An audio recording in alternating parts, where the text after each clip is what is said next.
Welcome to Nanny Knowledge with Miss Jen.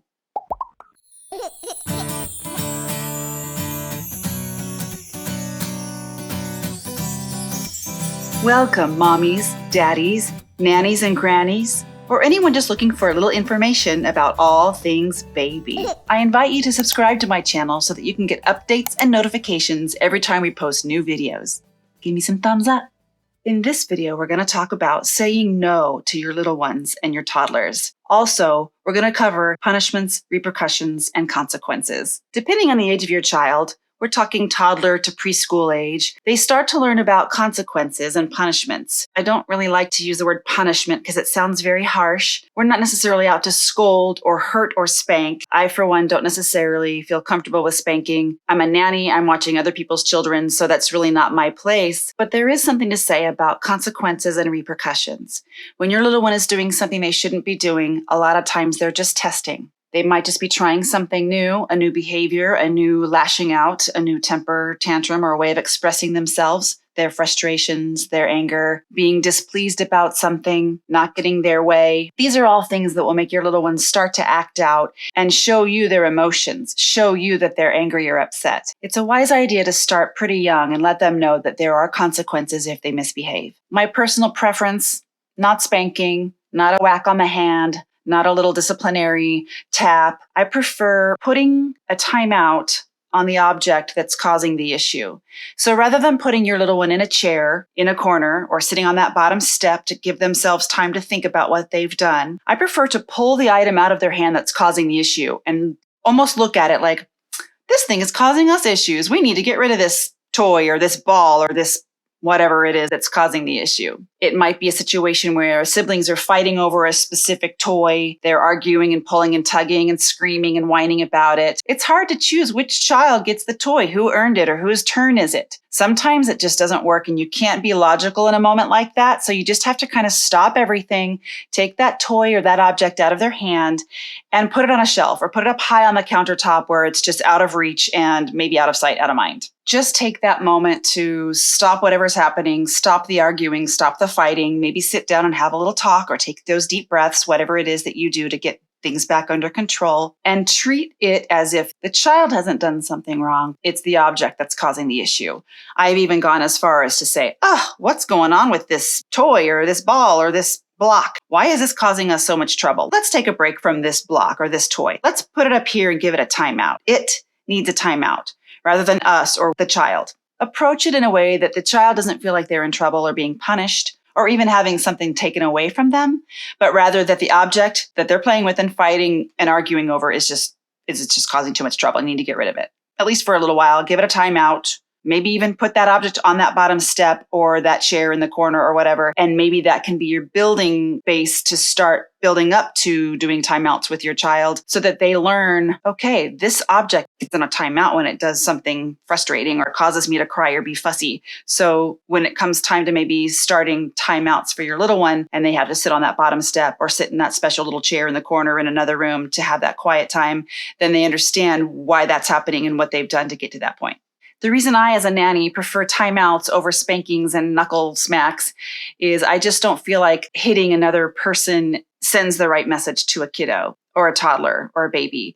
I think it makes more sense to have a talk with them or explain things to them, do a little rather than lashing out or hitting or spanking. I just feel like hitting sends the wrong message. It's confusing. You know, we try so hard to teach our little toddlers and kiddos to not hit other kids on the playground or at school or in a play date.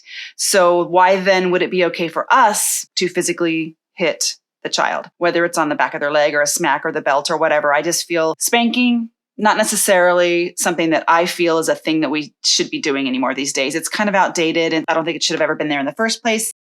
To each his own, to each her own. Every family has their own style and technique of raising and rearing their children. I just feel like hitting a baby or a child or a toddler then teaches them to hit people when they grow up. And it might not necessarily be just spanking their own kids. It might be, hitting somebody on the playground or being the bully at the school or being that guy that always starts the bar fights. So again, try to stay away from spanking and hitting or smacking, even if it's a quick little whack on the hand. It just sends the wrong message and it can be confusing to your little ones. Timeouts and sit down and think about it. There are different ways of doing that, different techniques, different names for it. Those aren't necessarily effective for sitting down and think about what you did. I want you to sit down and think about what you've done. Yeah, sometimes it works, sometimes it doesn't. Sometimes the little one gets distracted or, bored or starts playing with a string on the thread of their shirt or whatever, and they're not really sitting there thinking about it. But what it does do is pull them away from that scene, pulls them out of that situation that's causing the frustration and causing them to be fussy or fighting or arguing or pulling and biting and screaming. And it gives them a chance to just take a deep breath, chill out, cool off a little bit, and just kind of redirect that whole scene so that you don't have to sit there and listen to the kids fighting and bickering and screaming. When it comes to correcting a child's behavior, if they're doing something that you don't want them to be doing, I try to avoid using the word no unless it's really urgent or important or scary or threatening or dangerous.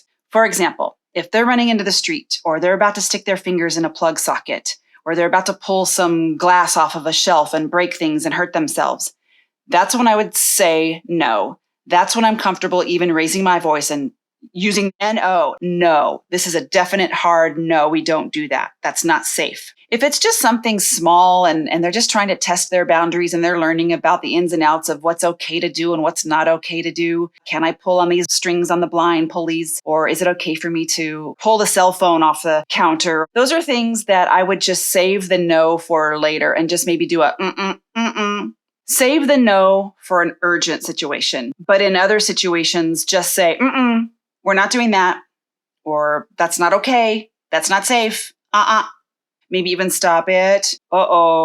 Things like that. Like if they're about to get into something that's going to mess up your magazines or maybe even start to reach for the cord of your charger to your cell phone, I would just go, And most often they will stop that action. They'll look back at you. They'll look at your expression on your face. They'll see you going, furrowing your brow, frowning a little bit. They'll see that you're displeased. They'll see that that's a signal to go, I better stop. This is not what mommy wants me to do. I'm not supposed to be doing this behavior or this action. For instance, if they're getting into a kitchen cupboard or getting under those cabinets in the bathroom and you don't want them to get in there. If it's just towels or cosmetics or your lotions and shampoos and such, I would use we're not going to do that right now. That's not for the baby. That's not safe. That's not okay. Use words that are not too alarming or shocking or stunning because you're just trying to teach. You're not trying to scare them or startle them to stop that action. You're just teaching. You're basically just setting them up for, okay, these are the things in the house that you're allowed to do or touch or play with or pull on or open. If there's something that you don't want them to get into, like the cat box or, getting into your drawers or something, then I would say, we can't play with that. No, we can't. Nah, it's more of a, no, we don't want to play with that right now. Instead of going, no. More of a firm, forceful, no. That's the urgent, no, don't run in the street. That's the scary, alarming, no, stop it. You cannot pull on that electrical cord. No, don't put that in your mouth like they're going to choke on something. It needs to be an urgent no because we don't want them to continue on. We need to shock them and jolt them out of that action or that behavior that they're doing. The reason I try to avoid using the no, the strong, firm, loud two-letter N-O, is because we don't want our child to get immune to that and get just used to that. Oh, mommy's always saying no, don't do this. No, don't do that. No. Mommy always says no. They become immune to it or desensitized. We don't want our little ones to become desensitized to a word that is so important. So instead of saying no every time they're getting into trouble or doing something they shouldn't be doing, or trying a new behavior that they aren't allowed to do, instead of saying no, just say, nah, make a noise, make a disapproving face. That tone of your voice and that look on your face should be enough of a cue for them to go, oh, I better back off. That's not something I'm supposed to be doing. And eventually they should learn, oh, there's that that we're going to do. Stop. Wait, don't do that. Rather than coming right out and just yelling no or saying no frequently. If you can save the N-O for the important, urgent, scary, dangerous behaviors and actions, then those little ones will learn more quickly the difference between let's not touch that, let's not get into that diaper pail or that trash can, versus no, don't run into the street. No, don't put that electrical cord in your mouth. No, don't touch that pan, it's hot. I feel like the severity of the word no doesn't necessarily have to be used in an everyday case, in an everyday situation, all around the house, all the time. they're going to get used to hearing that no, and they're going to tune you out. If you have a specific word that you use for your little one to discourage them from a certain behavior or activity, let me know in the comments below what you say to get your little ones to stop doing something they're not supposed to do. I'm Miss Jen.